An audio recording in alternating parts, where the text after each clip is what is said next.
How you doing? Fran Belvich here with Fussin with Fran, and I have a very, very special guest with me tonight, Asher the Hammer Wasserman. Yes, yes, he is. Yes, excited to be here. Thank you, thank you. Excited to have you. Real quick, I would like you to just give a quick uh, background check on where you come from, who you are, where you grew up. People want to know who the guy is. You know, the mystery. Very quiet young man. They want to know who he is. Well, I'm born and raised in Hammond. I was a Hammond kid. I went to school here my entire life. I actually haven't come to school outside of Hampton yet. What elementary school did you grow up in? Spring Glen. Spring Glen. He's a Glenner. Yeah, right down, right next to Dairy Queen over there. Yeah. I was there from kindergarten to 6th. Then I went to Hammond Middle School for a couple of years. How was that? It was interesting. It was a ride. You know, that was like I think the biggest change in my life because it was, you know, the difference between Spring Glen and Hammond Middle School. It's night and day. That's like the real woman. Right. Yeah, You get an opportunity to expose to some things that you weren't used to seeing. Yeah, and you know that was like the biggest shift. You know, one end of the spectrum to the other. Yeah. And then after those 2 years, I went to Hammer High, and then this is where all the interesting part happens. With should I tell that story about how I got to Hammer One? Yeah, absolutely. That's why we're here. You know. So Hammer High, I went there. It was like the COVID year, and everything was fucking shit. Yeah, go ahead. Everything's fussing with Fran. Let it all out, baby. Everything was chaos, and yeah, it was just a whole mess. And I wanted to get out of there. I mean, my parents more so than me. So yeah. They gave it an opportunity, and and there's much going on. I wanted a better opportunity, just like life, football, sports, everything like that. And I was looking at private schools. So my parents are basically like, I don't know if we can afford this, but screw it. Let's throw an application out there. Right. There were 3 schools that I had in mind. There was Hammond Home because it was right down the road, Cheshire Academy, and St. Luke's in New Canaan. The only reason it was St. Luke's is because the coach, like my mom, someone came into her office and he was at St. Luke's. And so right off the bat, like your parents are. You rock. You could just tell they help you out a lot. You're very fortunate. Not everybody got that right. I appreciate that. Yeah. My dad coached me when I was little for many years. Yeah. And my mom was. What was it? What are they called? The Pop Warner. Hamden Hurricanes. Hamden Hurricanes. Yeah. Right. They're the Hurricanes. Yeah. They got some good talent that comes out. Yeah. That's where I met Q too. Yeah. Get the mic name. What a pleasure to watch here. That's my point. But, where was I? Oh, so, I only ended up playing the Hammer Hall. I didn't want to go to Cheshire Academy or St. Luke's. St. Luke's was in New Canaan. Right. And gotta wake up 45 minutes earlier. That's where I know this kid said that. I think my beauty sleep. Say that once more? I think my beauty sleep. Beauty sleep, kid. No, he gets manicures and pedicures, I'm sure. So, I did the application, and I wasn't really expecting much of it. Right. I thought I was going to get in, but I didn't think I was going to get any financial aid. Yep. And so when I finally got the application back, I remember this distinctly. I was in the car with my mother. Yep. We were rolling the mall, and I opened up the folder, and it said I got accepted, but there was this little piece of paper, and I was looking for money, because I'm like, how much is the tuition? So I'm looking at it, and I see this fucking this huge number at the bottom. Right. It was like $20,000. Yeah, it's a lot. I'm like, what is this? So I'm reading it, and I'm like, I can't tell what it is. So I give it to my mother, and then when we got out of the car, she's reading it, she's like, this is a scholarship. Wow. First one. And the scholarship was, it was top 5% of applying students got the scholarship, and it was basically just who had the best resume. Like, Yeah, you know, yeah. because I got Grades got to be up. yeah, grades, you know, A to Z. extracurriculars, like, Yeah. I In the community. I want. Wow. Yeah. Is this? Playing an instrument. I did. I had What you play? saxophone. I had saxophone on there. Dude, I was good. Kid had to change his mouthpiece. The kid had a wet tongue. But yeah, Yeah. so you know, and that was actually right after I won All American. Remember that? Yeah. Picture Oh yeah. I Kid won. wins at every stage of life. It's just unbelievable. That's why he's here. He's got to let the people know. Okay. Every stage, kid went All American. What grade were you in? I think it was. Was that eighth grade? Yeah. And then you went from that team. Where'd you guys go? That. Oh, to Florida, or where'd you guys go? No, we went to Indiana. That was Did you go see? Yeah, that's Ohio. Sorry. See that? No, yeah, that was it was 15-hour bus ride, 12U. That was him and Hurricanes. This team was good. We had a bunch of good players, and then we won everything. We killed everybody. Yeah. We had one loss. It was to this team. It was Manchester. Holy shit. It was Manchester, and the only reason I believe we lost that game is because we hadn't played 2 weeks prior. Because 2 weeks ago, or 2 weeks prior to the Manchester game, the team forfeited. Yep. And then the week after that, it was Derby. Trumbull forfeited because they kids quit. Right. And then, couldn't compose a team, put on a field. Yeah. And then Derby, they couldn't play because half their team had disease. It's Coxsackie. Coxsackie, where's that coming from? Whoa. Coxsackie, you know, like is that from the waist down? Like, holy shit. I don't even know. Yeah, I don't know. Your best guess is mine. We'll look that up after. But We'll look that up after, buddy. That was another game that had to be forfeited. So we hadn't played a football game in 2.5 weeks. Yeah. And then we come out. Rusty. We were rusty. We hadn't played a game, and then we only lost by 2 points. And that was a good team. It was 39-37. And then after that, we just killed everyone. We won the state championship by 30. Won the New England's by 40. Wow. And then we came to. What'd you do in Indiana? The other team was cheating. It was Detroit. Wow, D-Town. Leave it to Motor City. Leave it to Motor City to hack away, to get away, try and get away with They too old. The kids were too old. Yeah, they had 14-year-olds on the 12U team. Yeah, jeez. That's huge. Hold on, you were 12 in 8th grade? No, I was I think so. 12 in 8th grade. Wow. 12 going on 13? Yep. I think so. Or wait, maybe I got my numbers screwed up. No, I was 12, 13 in 7th grade. So we won in 7th grade. I got All American the year after because it took them a while to process. Right. But I won it from my 7th grade. Right. And yeah, so they had to forfeit, and we won by default, but we still wanted to go down there. So we were hustling and trying to find a team. We ended up finding this 14U team that was out of Charleston. We lost by 5 though. The last play of the game, our running back went 80 yards. Tackle at the 15 yards or something like that. Wow. Yeah, but the other team was just they were 14. They were bigger, faster. So we held our own. No, we held our own. But obviously the age gap has a huge play. Yeah, but I mean, that was my first big. Get on stage, see what's going on. Yeah. People could push people, bigger boys, using squat rack. Again, you've been lifting, you know what I mean? But let's go back to where you are Hampton Hall wise now. Yeah. Okay, so you got the scholarship.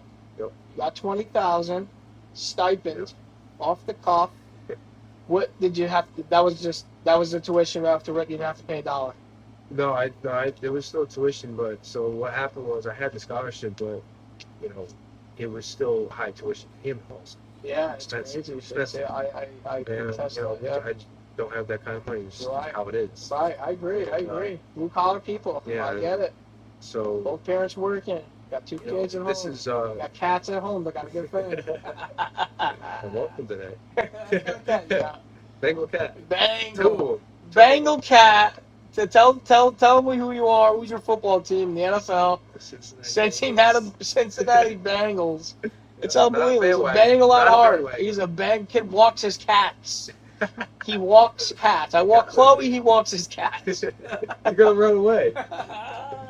Right, they're hunters. They hunt the birds, and they just never come back.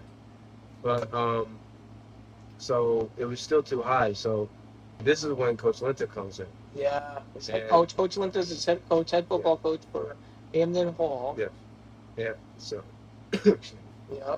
So he's not. He actually doesn't initially recruit me. Right. My mom and my dad like called him and emailed him like 4 or 5 times, and he just never. Like, yeah. He's tough to get. Never picked up. He's tough to get to. Yep. He rings to his own bell and he drums to his own beat. I'll tell you that. That guy's son. Well, and so he finally calls us back, and I remember like it was yesterday. The first thing he says, he's like, "So 6'1", 175 quarterback." And I was like, "Yep, that's me." Yeah. And then we started talking, and he arranged this little like one-on-one meetings where I'd go to the field and I'd work out. And I went there, and I did my thing, and then that was when he started to like, okay, like this kid's good. And that was when he started recruiting me, and then I got the number back of what I was gonna have to pay, and I was like, my parents said they could afford it, but it was like the cusp. It was like we could barely do it. Right. I was like, I don't want to put that burden on them, because at this point I'm like I want to play college football. But like I don't know if like that's for you. Exactly. That far, right? Yeah, and it's basically like an investment. So I initially told Coach Linter, I told everybody, I was like, I apologize. I'm sorry. Thank you for everything you've done, but unfortunately for personal reasons, I can't. I still have the email actually. I think I have a screenshot of it somewhere. Right. And I told them I can't come. And then God bless these people, but they all Coach Linter and a couple other people that we knew from Hamden Hall came together, and I was able to get another scholarship together for me to be able to afford it. Yeah. That's the thing with Hamden Hall. The Hamden Hall, they have, from previous players and whatnot, they have people that are donors that'll give back to their, where they came from to school, and for people such as like this, and that'll never go away. Yeah. That's where you luck out. Yeah. Great people. We're great people, great community. It's a different type of school. It's very black and white, no gray area. They got people flying in from China, paying top dollar, $120,000 to go to this type of school. And again, if you take one wrong right or left, you're hanging out in the heart of Dixwell, okay? You take one wrong turn, and boy, you're gonna try and refurbish that wrong turn. I'll tell you that. Real quick, what's the craziest shit you ever seen on Dixwell? You ever seen something crazy? Dixwell's crazy. Dixwell is one of one. If we're talking crazy, gunfire, any type of robbery. I've heard it. Like bumps, left and right, panhandlers. Don't leave your car running. I'll tell you that. Yep. I couldn't tell you. No, I don't know why, but the only thing I'm thinking of right now is I've seen a dead deer on the side of the road. Right. I don't know how I got there, but one of the craziest things that I've seen on Dixwell, again, it was later at night. There was a Porsche, brand new Porsche, Cayenne SUV. There's a shoe store, SK Supply, down the street. They just opened up about 2 years ago, and he didn't know. He didn't have a clue on what what Dixwell was. Well, the brand new Porsche drove right back into the store. They stole all the shoes out of the store. We're talking about top, Air Dior type of shoes, pretty penny shoes. And they took all the shoes, and they left off. They hopped right in the mirror. Right on the mirror. That's crazy. Now, if you go to SK Supply, they have, the inside has a huge security. When they close the store, they drop garage doors, lock up. That'll never happen again. So that was one of the craziest things I've ever seen. I mean, it just never ended. So It never ends There's in a car Dixwell. that went to the water right off of Dixwell. You can come off Dixwell, Yeah. and I remember I was driving by it in the Yeah. morning. There was a crane, and it was pulling a car upside down out of the water. I was like, what the fuck? So I was like looking online and trying to find it. Yeah, I was speeding around the corner, and fucking skidded and flipped over into the lake. I'm like, Yeah. Oh, and that happened like multiple times. I remember when I was a kid. Yeah, so Asher himself, he lives on Mather Street, so it's a stepping stone away from Dixwell. Yep. So again, this kid is unbelievable. Let me tell you again, I run a gym here. He's been walking. He would walk to the gym since he was 10 years old, 9 years old, till he got his car, till he got his license. Yeah. It's just one of a kind athlete, somebody that really is driven, wants to excel, and knowing what he has as an opportunity, man. He had a great opportunity and he seized it. You know, again, that's a scoop on Mather Street to Dixwell. And I'm on Treadwell, so we're right in between. Treadwell. Yeah. Treadwell's pretty crazy. This That's stretch. yeah. All in all, though, man. So let's talk about that Hamden Hall career so far. And yeah, I don't like to boast a little bit, but we toot the horn where the horn needs to be tooted. You know, since he has stepped foot at Hamden Hall, he's been nothing but a success story. From football and baseball, both accolades speak for themselves. You know, playing varsity football, baseball, right away. Yeah. Let's talk about football. Then we'll proceed to talk about within baseball. Yeah. You know? So. Let's go freshman, sophomore, junior, real quick. Yeah, I got you. Yeah. So Where you're at right freshman year came in as a quarterback. I was skating. I was now. still. You weren't that skinny. Don't worry. Okay, I was getting to. Give me a little hoot and holler at the training that we've been doing for years now. But you gotta remember when that point when I wasn't eating a lot, when I was like 12, 13, I was like, What were you eating? Nothing.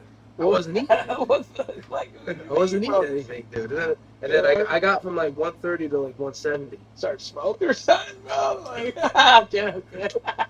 Take some Eddies. So I came in like that, and then I was competing for the quarterback spot, and like just long story short, I didn't win. And I remember Coach Linta, So Coach Linta, you know, there were kids that said that, you know, I was a really good player, but I was needed time to, you know, develop. And so I remember Coach Linta sat me down in his office during training camp in fall and late August, and he basically told me, he's like, I don't think you're gonna win the starting quarterback job, but I want you on the field somewhere because I've seen your athleticism. You work hard. You worked hard all summer, and I want you on the field somewhere. So basically, he just, you know, I played every position. You know, they threw me in at. That's the easiest way to get on any type of field. Be accessible. Don't be a one-trick pony. All you young athletes out there that just want to play quarterback, ride a QB position the whole route through. Good luck. And yeah, so they threw me in at. I played slot corner, safety, DN, everything. Yeah, I played tight ends, receiver, running back, everything. Anything. And Learn the game. you know, he finally threw me in a linebacker, and then that was when I kind of took off. I didn't start initially. I didn't start the first game of the season. Now, is this freshman or sophomore year? Freshman. Yeah. Freshman. And then I was behind. There was 2 seniors and a junior that was starting. And I remember, you know, I was working hard. I was still doing my thing, and then, you know, one of the seniors wasn't pulling his weight. Right. So Coach Reynolds, Steve, Shout out Steve. Shout out Steve. Shout out Staven. Shout out Staven. Staven's finest. And so he was fed off like every practice he was doing something wrong. And Yeah. he was screaming, yelling at him. But finally, like week 2, he said, "You're done. Wow. Get out. Ash, you're in. Let's go." Yeah. And then I was thinking to myself, shit, I'm on the field. Mind you, I hadn't played a varsity football snap in my life. Right. I like my Hammond High, that was COVID. Like that was just 7-on-7 bullshit. Right. This is like real tackle football, like at a prep school level. And I was like, shit. But at the same time, I was thinking to myself, I was like, he's not getting the spot back. Right. I'm not giving this up. Right. And then, I came in week 2, my first start, or week 3. Week 3 was my first start. And I remember my first ever start, I was Crazy. still like stats. Ready for these stats? Go ahead. No. So I was gonna tell you my welcome to varsity moment. Yeah. So I was 180 pounds, and my first start was up in Brookline, Massachusetts. It was against Dexter Southfield. It was one of the better teams in the league, and I remember my first start. I'm a freshman. The right tackle, 6'6", 320 pounds, committed to West Virginia. Woo! And the guy right next to him, he's Big old mountaineer. 6'5", 280. He's going to UPenn, and I'm like, damn, this is like real. Yeah. And I go out there. I did well. I had like 7 tackles. Yeah. But my welcome varsity moment was like probably second drive. The right guard. 6'6" or UPenn? No, the UPenn guy, because he was quicker. Yeah. I got the West Virginia. I got around him. Yeah. Slob. But the UPenn guy, he took me and he just drove me like 20 yards on the field. I didn't go down. I didn't fall. But like I'm just like backpedaling. I'm tucking, spinning You around. got your breastplate. Can't be rid of you. And yeah, that was really it though. I didn't really get put on my ass that much. But after that, I had a pretty good season. I started every game. Yeah. And then going into sophomore year, I felt like linebacker was my spot. Yeah. So gained weight.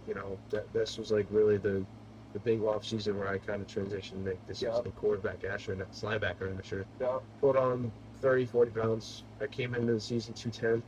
Yeah. Shout out win the day. Yes. Shout out WTDT. Shout out WTDT. Hashtag. Don't forget the hashtag. I came in 210, and this is like the big jump. So I had 33 tackles and 6 starts my freshman year. Yeah. Not a big impact. Right. I had 2 TFLs, no sacks. Yeah. Sophomore year, I had 77 tackles,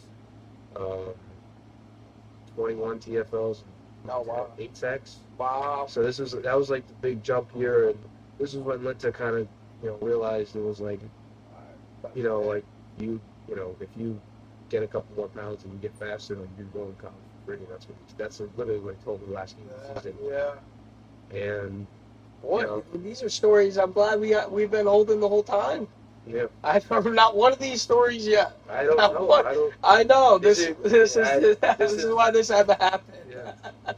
And this is like this is when I realized I was like, okay, like I didn't really change anything. Like that's always how I've been. Like I haven't really it started with me kind of saying to myself, like, I just don't want to get embarrassed. Like, I don't want to go out there my freshman year and get embarrassed. But now it's like I gotta start dominating. I gotta go out there and I gotta prove to them why I belong here.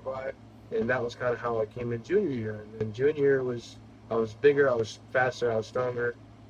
Just how all in all, how it goes. And then I had a great year. It's my best year of high school so far. Knock on wood. Better one. But I finished the season with 96 tackles, 26 TFLs, 10 sacks, and that was those are the big 3 numbers that I probably said that about 1,000 times on these coaches.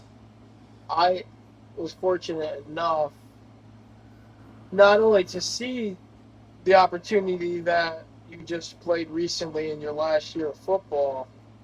First off, they lost the first game of the year, and they won out. They won 9 straight games. And some of those games were, how did they find their chance and opportunity to win? And they make it to the NEPSAC B championship game. Who'd you play? Dexter Southfield. Dexter Southfield. First start, against them. We Yeah. won championship game. Championship game against them. Now, the game itself, they had the lead. They lost the lead. They were bleeding the clock. The other team was, I believe, Dexter Southfield.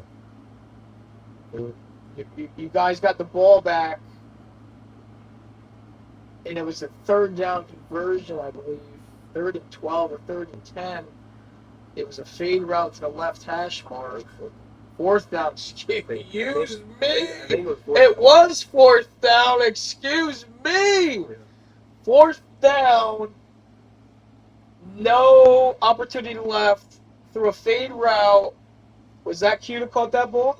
Q caught the ball. Touchdown. They go for 2. Correct? Yep. You go for 2. You get 2. I believe you're up 1 point now. Yeah. No, wait, no. We were up by a touchdown because it was. I remember it was 28-14. Correct. And then they kept bleeding the clock, and we couldn't do anything on offense. And then they tied it up, and then we went down there, and that's when Q did that. Yeah. We were down by 1, and then he did that 4th down throw, and then the 2-point to Scrouts. And now we're up 1 point. And now we're up 7. 7. Because Yes. it's 28. Yes. And then this is the big drive. So this is when we kicked it. Our special teams were not good. So they Right. So they get the ball. Yep. Do you know what yard they were on? I think they were in our territory because They got the ball in your special teams kind of flunked out, and Yeah. the kid ran it back or down the side. I remember actually You're right. they were like 40 inside the 40-30, something like that. I think they were like 39-yard line maybe, Yep. something like that. Going in. Going in to our end. Time? We were at our back. Time? There was probably 6-7 minutes on the clock. no less than that. It was Less, it was like 4, 4. 4-3, something like that. And we had them. They threw. I think they threw 3 or 4 incomplete passes. It was either 3rd down, 4th down, and we blew coverage. They got a 1st down, and then they started grinding the clock. Yes. I Because it remember. was- I And remember they the clock. would not stop. They They would not kept stop pounding, running pounding. the rock. Like it was 2 yards, 3 yards, 2 yards, 3 yards. We couldn't stop them. Right. Like Right. we were a good team, but we weren't big. Like they were big. Yeah, they had units on their team, and I'm sitting there and I'm watching, I'm pasting, I'm going like, this is really gonna happen. They're gonna lose this game. This is gonna happen. And they came all the way down to the goal line. Like I'm talking inch mark. no, this They scored, they scored. and they went for 2. We had them on 4th down, and then they scored. They scored And on they 4th went for down. 2. They went for 2. They said, fuck this. We're playing for a championship, not playing the tie and going to OT and giving them a heartbeat. We're going for 2. The balls on this coach. The fucking audacity on this coach to win a game. And then this man to the right hand side of me. My right hand man, first of all, for the training aspect, the win the day aspect.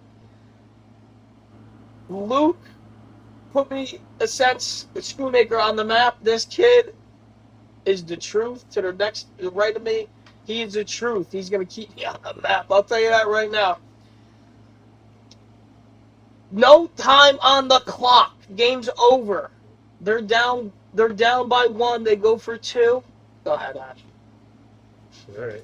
Go ahead, Ash. Go, Ken. Is the last play of the game no matter Last what. play of the either game stop them- regardless. We stop them, or they get in and they win. So it's we win or they win. All right, so So what spread? What set did they come? They came out on goal line bunch? They came out of shotgun. The running back was Shot to my side. They had a tight end. There was 11 personnel. They had a tight end to my side. I hope it wasn't 12. I hope it wasn't 12 man personnel. I don't think it was. Sorry. Go ahead. No, because they didn't have tight end on the other side.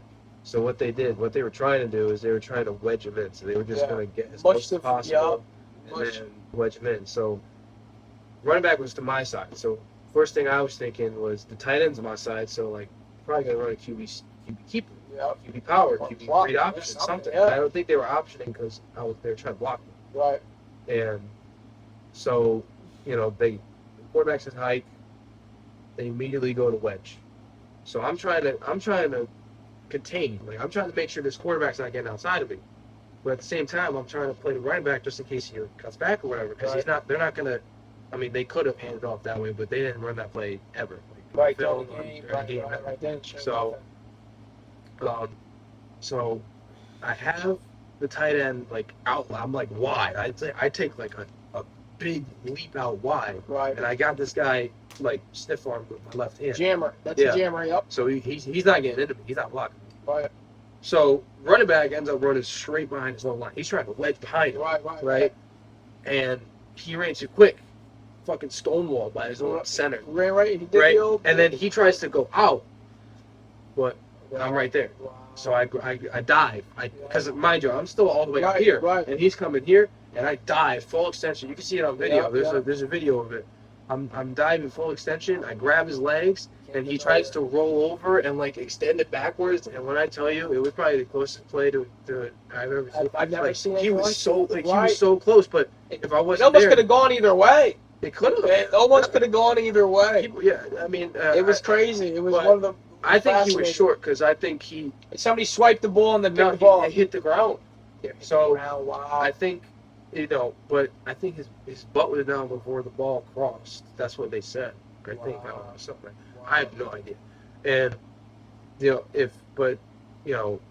he was an inch away. But if I wasn't there, he would. It would have been right. It would have been. It was a game-saving championship tackle on the goal line. Zeros on the clock. NEPSAC B goes to Hamden Hall.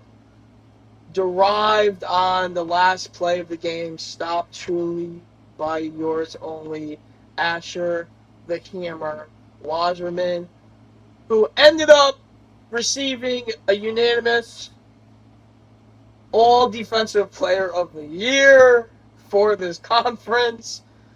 That man right there. And this was your third, I believe, right, baseball you have already have. So that's football. That's the last year of football. Everybody storms the field. I jumped the fence. Give this kid the biggest hug I've ever given anybody in my life. Unbelievable. Now let's talk the baseball aspect.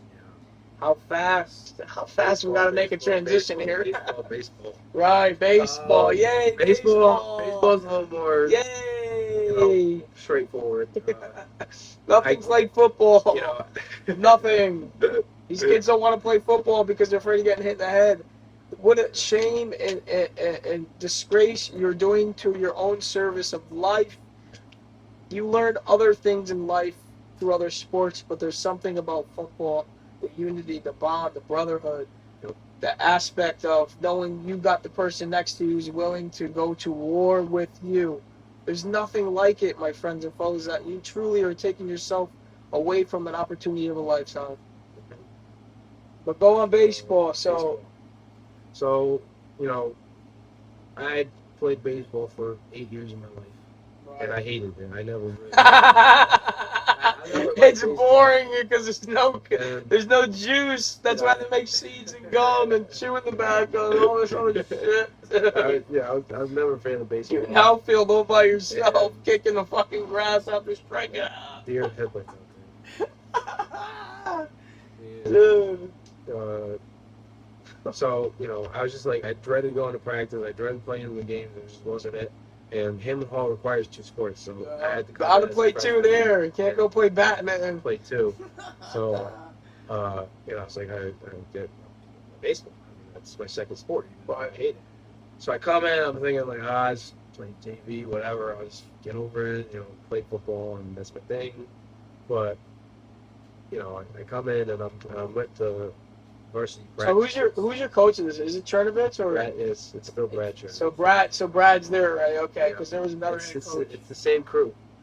It's been the same crew. Wow. They added good people. Shout out Brad. Shout out Perry. Shout out Coach Jim. Yep. Great people, man.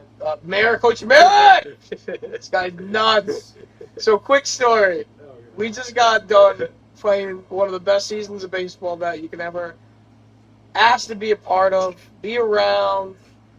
27-2, end up winning the championship as well. third in a row. But Coach Merrick, one of the head coach, one of the pitching coach for the varsity team, ends up getting into an argument with a terrible umpire. I don't know how these umpires. First off, well, this got to get told. This got to get. He's gonna get in trouble. He's gonna get in trouble. Got to get told. He's gonna get in trouble. The world has got to know about this situation. It's getting told. No offense. It's happening. It's happening. So Coach Merritt gets in an altercation with the umpire. The umpire asks him to leave. Go to your car, please, now. So they wait for him to walk all the way down past the foul pole, and then they resume play. He's standing there outside the baseball field, waiting for baseball to resume. It resumes. There was an intermission in between innings, and all of a sudden, Coach Merrick vanishes. He vanishes into the fucking woods like Sasquatch. He's taking a piss. One of the coaches told me to go down there and to go talk to him and to see what's going on for the pitches. So I'm relaying messages from the woods to one of the coaches to give pitches for the pitcher to call the game. Again, these are big games. Not one game is not bigger than the other as well. And we won the game. He gave pitches out from the woods. And it was just like, I've never been a part of something like that. It's one of the funnier stories. It's almost like that Bobby Valentine story where Bobby Valentine got kicked out from the match, comes back to the match with a different disguise on his face, still trying to manage. It's like, freaking believe. Also one of the funniest people ever. Oh, he's a great dude. And shout out, that was like, he's up there. He's up there. Yeah, shout out Coach Merrick for he was an ex pitching coach from Bryant University, and again, the guy knows his shit. You know, baseball players know baseball. There's a lot of imposters. He was in the majors. Yeah, he was in the minor league system. He made it. He was on the Braves system and somewhere else. Big dude, about 6'4", 6'5" at least. Yeah. Huge mitts.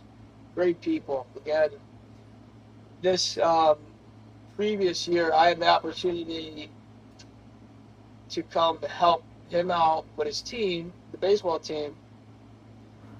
And they were, I believe, 10 games into the season. I'm sitting in center field. I go watch the kids play, see what the talent's doing, and I'm training up. And the head coach, right before he hits infield, outfield, he's yelling, Fran. I'm like, all right, what's up? He goes, come on over, come to the dugout. And before you know it, I got a hat. I'm sitting on the bucket of balls. I'm giving these kids a little bit of help with their hitting and fielding. And before you know it, I'm traveling to Stanford on the baseball team, and I'm going to banquets and watching unbelievable talent proceed to do what they do well and play the game itself well. Real quick, I just want to say thank you for the opportunity, because these times now go by so quick, especially as you get a little bit older, and I truly cherish moments like this because somehow, some way, you can't explain it. I don't find it, it finds me. That's a part of the aura. It's a part of the Franny vibe, I guess to say. They find me these opportunities. And this year, again, 27-2 overall as a record. Get to a championship game. How many home runs did you hit this year? I had 5. You had 5 dingers. 5 dingers, again, for a two-sport athlete that don't really even truthfully want to be on the field. All he thinks about is pushing forwards, engaging, and sacking quarterbacks in that order. One of the games before I started coaching and helping them out, they were beating a team by 2 runs. He's in left field. Ball's hit, would have been a home run. They have a portable fence around because it's all grass. Kid makes one of the sickest catches I've ever seen made in my life. Kid, full head of steam, mind you, sprinting towards the ball, just gets hit. There's a guy in second base, I believe. It would have been a 2-run home run. They would have tied the game. Runs face first over the fence, catches the ball as he's proceeding to run into the fence. It looks like the ball pops out, but it was the cap of the fence because he's an absolute unit running down fly ball. It was white. It was the cap of the fence was white. The ball's white. So the opposing team thinks it's a home run, but it was a cap of the fence. Asher's just standing here, like, looking at the ball, looking at his glove. Did I do something wrong? Throws the ball back in. Everybody on our side proceeds to believe it's an out because that's what you want to do. And it got overruled for the time being as a home run. The umpires got together and called them out. But these are the things where you put yourself in the areas like that. Like, it was just an unbelievable. I've never seen a catch like this. Also broke the fence. He broke the fence 3 times this year. 3 times. The very next play, he runs headfirst into the fence. Very next play, that just got back. Kid got no juice. Sprinted headfirst again to the glove side. I didn't catch that one. Didn't catch that one. It was out of reach. It was out of reach. His face was hugging the fence. Like, it was like, dude, It made it work. you know, you're hugging the fence. Looked like you were running to rob a bank. The fence was on your face like a mask. But yeah, let's talk about this team a little bit. You know, we'll wrap it up a little bit. Maybe we'll get you back on here for a second opportunity with Fussin with Fran. Yeah, definitely. Talk about the beginning of the year, the vibe of the team, because I wasn't there, right? I wasn't either. Oh shit! Oh shit! My bad, dude. I joined like. Yeah, you dude, did. I joined You like got 3 or late 4 to the weeks day. late, dude. You were late to the day. Yeah. He didn't even want to play. He said, "Coach, tell him." I wasn't. So I was completely focused on football because this was like I was getting recruited. I had to go on these visits. I was prepared. So who's recruiting you at this time? I mean, a lot of schools. A lot of schools. Let's rip them off. How about we rip them off? Yeah, I'll go with the Let's ones go that Ivy. offers Let's from. go Ivy. Well, they were all of them were recruited. I had offers from 4. Alright. I was probably gonna get offers from all of them because Right. I was had like a lot of them wanted me to go there for some reason. But I had offers from Yale. I'll go in order: Yale, Duke, Army,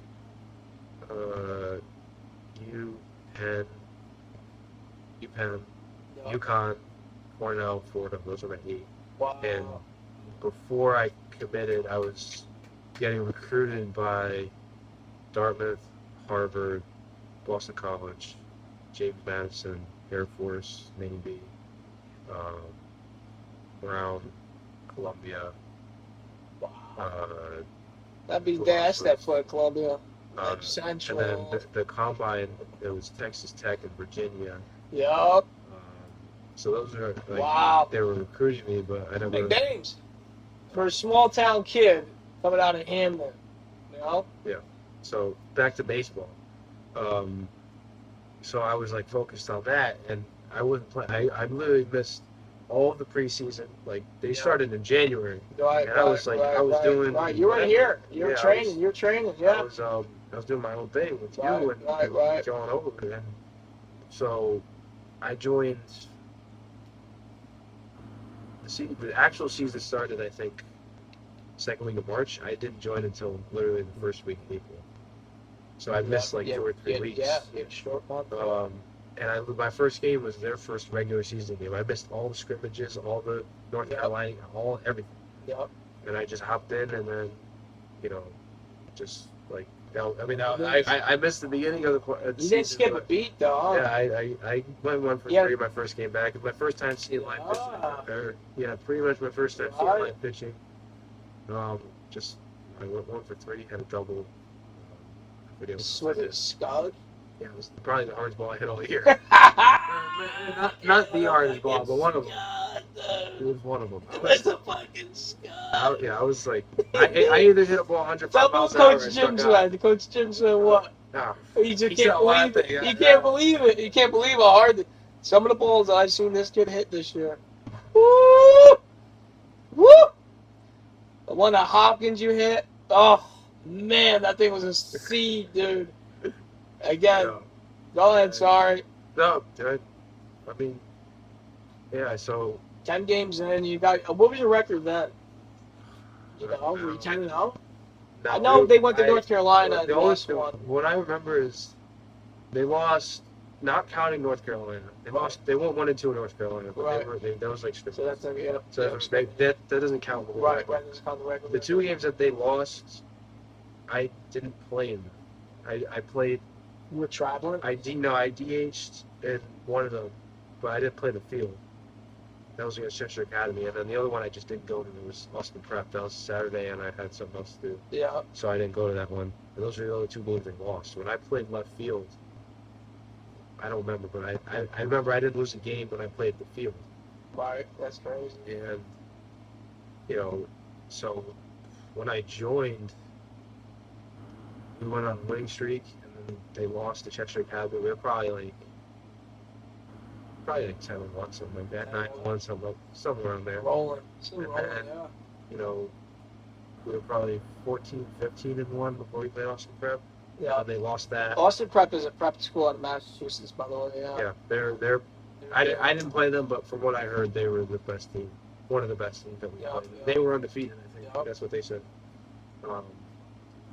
And after that, we didn't lose. So. All right, 1 out. Again, touche to the team, touche to Asher. But when I joined the team, we didn't lose 1 game as well, my friends. Not one. It was a peace party all around. They couldn't wait for me to get to the day. I'll tell you that. I'll tell you that. I feel like my perspective to see what you guys could do all in all, where this team was going to go, was the game versus Avon Old Farms. They come in, again, Avon got a few kids going to Vanderbilt, got some kids that throw the ball over 90, well over 90, got some kids that can mash. And Gavin started the game, I believe he pitched 2 2/3, and shut him down. Then the kid Ruben comes in and just throws soft away. And when you think you're the head honcho, you know, you just come into things thinking that you're gonna roll, and boy, they got exposed a little bit. And then when the game 6-1, I feel like that was a huge. That was my first one run. Yeah. Oppo. Yeah. Oppo Taco. That was the beginning of like my good streak. Yep. I had a good streak after that. Hitting the ball well. Yep. Yeah, that was. They threw their. Well, I didn't have a home run for Vanderbilt, but they threw Vanderbilt. Yeah, they did. And we did well. Yeah, played well. We, top to bottom, our lineup was really good. Yeah. Really Shout out Will McGarry, because that kid always gets hit in situations that Big G. you know, Really Big G. that was the best 9-hole kid I've ever seen in my life to turn a lineup over. He knew his position well. He almost ran 400. Yeah, man. Shout out Will. I mean, but like, yeah, I mean that team is amazing. I mean, we got a kid, Gavin Lyons, going to the University of Texas. Yeah. You know, he'll probably be playing out there a little bit. And Amato, Logan, Nicky, Brady, you know, Nicky Scalia, again, everybody played their part well. That's good collective unit. Yeah. And again, 26-2 going to the championship. We put a 4 spot up. First inning, they answer with 2. We come back, do nothing. They put a goose egg up, and then this kid puts the nail in the coffin. It's a 4-2 game, bottom 4. He looks like an absolute fucking fool. A pitch beforehand. He's down in an 0-2 count. Swung at a curveball, check swing. He's 0-2 now. Kid spiked the curveball. Should have came back with the same exact pitch, you would think, right? Throws a curveball, leaves it 10 high, and we're at the University of Hartford field, and it gets deposited. Check cleared, 400 and at least 15 feet to left center. A ball going to apex about 115 up, and 415 fucking that way. I hopped the fence, and you just know the game was over. Seized, no engine running at that point. Again, we were chirping back and forth. It was an unbelievable atmosphere, team-wise, because they were good as well. They looked great pre-game. Kids throwing the ball all over the field. Absolutely everybody's throwing with a hose. and everybody's watching. Everybody can feel the tension a little bit, you know. But again, what happens in that dugout? What I tried to really compose is like how we got to stay as a team unit, talk amongst ourselves, don't worry about anybody else besides ourselves, and it truly went forth, especially in that game because that team was, starting to work. They were chirping, but we stay amongst ourselves. We stay in our own dugout, and the final score was 11-4. 11-4, third banner in a row that Hampton Hall hangs for baseball. It's just an unbelievable opportunity that I know you were a part of. You just walk and step into shit sometimes, this fucking kid over here. Unbelievable. And I guess I get to say the same because that team was unbelievable. What about the Duke? No one even talks about the Duke right now.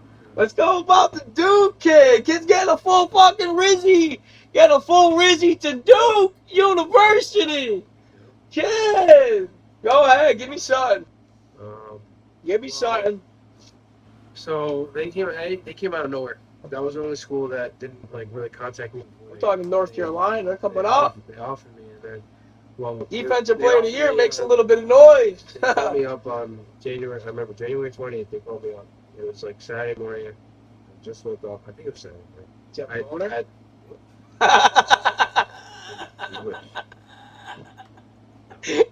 I hope, kid. I hope that testosterone's flowing. Sorry. Go ahead. Sorry, next thing. Go ahead. Sorry. They called you Saturday. They called me and basically they just talked to me a little bit. See, height, weight, whatever. 4'6", 40. And then they were basically were just yeah, we're gonna offer you. And I was what? Wow. Out of nowhere? And I asked them. I was it was so out of nowhere. I asked them. I was is this committable? And they were no, not yet. We want to see you. Whatever. It's basically a placeholder. It's like a verbal. Yeah. It was just, yeah. It's all verbal right now. Right, technically, I don't sign it until November, so I don't think it's set in stone yet. So Right. That's the injury free. We gotta, you know what I mean? But talk about all this, of course. Yeah. So, they offered me then, and then they were, I didn't think much of it because I didn't think they were I was getting I was getting lower level offers FCS, Ivy League, they're lower level. Yeah. And I didn't have any other big offers like that, so I was no, I didn't think they were going to recruit me that much. And they start FaceTiming me and calling me and hitting me up all the time, and I'm shit, they're actually recruiting me. And I was telling them about you, and I was telling them about me working out. I remember we were coming, you were working out and FaceTiming. Yeah, that was when that phase where I was getting up every 10 minutes on the phone. I remember when he got the FaceTime. He steps outside, comes inside. The kid looks numb. I can't believe it. You almost know. Yeah. Gotta pinch yourself sometimes. Yeah. So they kept recruiting me, and then they wanted me to come down for a visit. So I went down at the end of March. It was first Easter weekend. That's when I went down there, and sold me. I mean, it's a great place, great people, great school. How big is the stadium? Stadium big? Pretty big, yeah. I mean, did you see the chapel right outside the stadium? Not the chapel. Not the chapel. You see the basketball court though. Really? Outside. Have you gone to Coach K? Are we going to Coach K this weekend or what? We gotta go see Coach K. Not the court, bro. He's not gonna. That's Coach K court. Bro. He's there. So.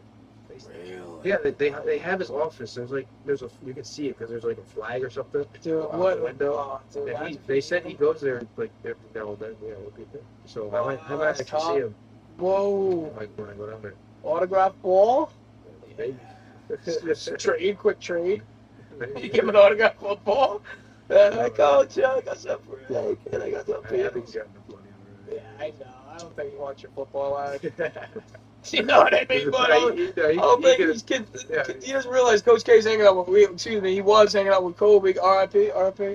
Yeah, it's unbelievable, dude. Yeah, that's unbelievable. Right. Yeah. So they're looking to give you a full ride, though. Correct? Yeah. Full ride, full academic. Once you get to that high level, it's usually. If they're coming to see you, it's either PWO or it's their full ride. And they'll clearly state if it's PWO.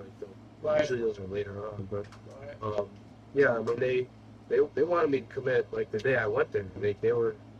I remember I went into Coach Diaz's office to talk with him. He talked with Shout out, Manny. shout out Coach Diaz, and I was talking with him and my parents and I, and so we come out and then like all the coaches are just waiting there, and they're like, oh, because they thought I was gonna come in there. I was like, whoa, not yet. And they're probably all like mad. And I was thinking it, and I went back to the hotel room, and my parents and That's the one house thing. talked it over. That's one thing he does, though. He always makes sure he goes back home, lets things settle in, lets it resonate a little bit, talks to mom and dad, because they have such a huge impact into your life. That's everything. Because ever since I met you, man, you're very family oriented, and you do it right, bro. You do it right. You know, Dave, Darby, Jonah, man. Shout out. Yep. Dad. Shout out Jonah. Jonah. Shout out Jonah. Yep. He lost my ball today. I was throwing it with him. He dropped it. It went in the bush. What, the rubber ball? No, I was thinking it was a little full ball we were throwing around. Yeah, but Yeah, he's a track star. But not running. Yeah. Not running. Not running. No. He's a shot put type of guy, you know what I mean? Yeah, he throws the. He throws the distance, shot put, jab, anything he can throw. Yeah. You know? So, so yeah, I mean, they wanted me to commit. I didn't. I talked to my parents a couple days later, called them up, boom, done, committed. Canceled all my other visits, so I was locked in to do. Yeah. A lot went into it. I was thinking it over again and again and again. And realistically, it was like, Duke is Top tier. the best of both worlds. It's the great. Listen, you go to Duke, I don't know too many people that went to Duke. I remember as a kid up the street from where I used to live that went there, ironically, but you don't know too many fellows. Yeah, and it's like, even if, I get hurt, and I can't play football anymore, Duke's like, it's a great place. It's a great school. Academically, Hopefully, knock on wood. I've done it 4 times today. Knocking. A lot. Someone's at the door. Shit. I mean, yeah. So I mean, that's kind of that's how it went. That's unbelievable. If anybody ever goes through the process, like, you'll know when it's the right place. You'll just know. Like, it's just a feeling that you get. Absolutely. And if you honestly, if you don't feel it, then it's like, what are you looking for? That's your intuition, man. Yeah. That's your Holy Ghost. Yeah, I agree. That's and I knew. Like, I had been to. I mean, I was scheduled to go to more places, but I had been to like 5 or 6 places already, and like Duke. Mm-hmm. And Nice, man. That's what's good, dude. That's what it's all about. Again, I've had the opportunity of training Asher since 9, 10 years old. I'm stumbling and he knows he's capable of doing something and he wants to work out. Shout out Devin for bringing that day, buddy. Devin McCord. That's a story for another day. Yeah. I'll tell that how I ended up here. Yeah. But anyways, listen, the sheer commitment, discipline, the audacity of the training, it's all in the opportunity you give yourself. He gave himself opportunity. Like I said before, he was walking here. He found his way here or somewhere else, flight of stairs or something. He didn't wait, the old cliche, he didn't wait to be great. Again, time is very limited, and he knew that. And again, what I've seen this young man do in the past few years, it's just a blessing to watch off the field. Again, on the field, that's a whole other story and situation, like we just talked about. Sets itself up for itself, but it's all one in the gym. That's the second nature that you gotta have. That I feel, again, you could piggyback off that a lot of these kids really don't understand yet, man. That you have such a grasp of that you had at a young and early age to accommodate that. Foundation. That is the foundation. That is the work. Build up. You build up. You know, it's hard. It's hard, you know, to start with no foundation when you're just trying to start out of thin air, and it's tough to do that. So, you know, I was fortunate enough to meet Fran when I was 10 years old, and you know, he built me a foundation, and we built up from there. And that's how it goes. Relationship. It's all about the relationship you have with somebody as well. You got to put a trustworthiness into. Not necessarily a trainer. I look at him like a younger brother or somebody. Again, these are the people you got to meet along the way. Hopefully, you do meet them. If not, you know, they come back. What's that? Always shake hands. That's it, right? You know, and always shake hands, and the good ones you always shake with too, right? And it's just a blessing to watch. All in all, though, this young man right here, he has such a bright future at the next level. He still has one more year of eligibility that, you know, he's playing for Hampton Hall, football, baseball. He's only a junior, and he's made these high accolades to such an elite level. He's still got another year to play. It's just a blessing and a great opportunity to be a part of the ride, man. Now I get to still help and coach and teach and do what we've been doing since he was 9, and he's going to be 18 now, and it's unbelievable. One, how it's all turned out. The journey's gone. You know, we stayed the course. We both stayed the course with it, and not even close to over yet. Not even gone yet, but everything that you got coming forward in your way, man, it's well achieved and deserved like no other, man. Yeah, it was good opportunity, yeah. And for all of the viewers and all of the watchers today, thank you for being a part of Fussing with Fran. This is, I believe, the second episode with a good, fine young athlete that is really taking the talents to the next level. Thank you, Ash. Appreciate it. Thank you, Fran. Thank you, buddy. Ready?